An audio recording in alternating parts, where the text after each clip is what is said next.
Sulmi papritur i Izraelit ndaj Iranit kishte një qëllim të qartë për të ndërprerë programin bërthamor të Teheranit dhe për andalimin e zhvillimit të një arme atomike. Për shkalla e sulmeve, zgjedhja objektivave nga Izraeli dhe fjalët e vet politikanëve të tij sugjerojnë edhe një ambicie tjetër afatgjat, rrëzimin e vet regjimit. Sulmet herët të premten goditën jo vetëm objektet bërthamore dhe fabrikat e raketave të Iranit, por edhe figurat kyçe në zinxhirin komandues ushtarak të vendit dhe shkencëtarët e tij bërthamor.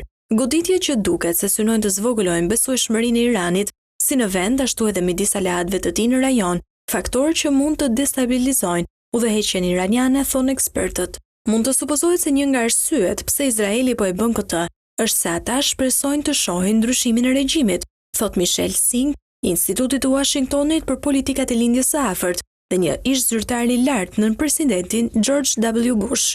Do të donte të shihte popullin e Iranit të ngrihej, tha ai duke shtuar se viktimat e kufizuara civile në raundin fillestar të sulmeve gjithashtu flisnin për një qëllim më të gjerë.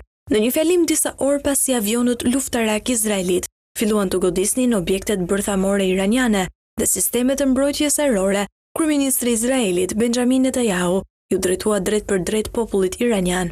Regjimi islamik, i cili ju ka shtypur për gati 50 vjet, kërcënon të shkatërrojë vendin ton, shtetin e Izraelit, tha Netanyahu.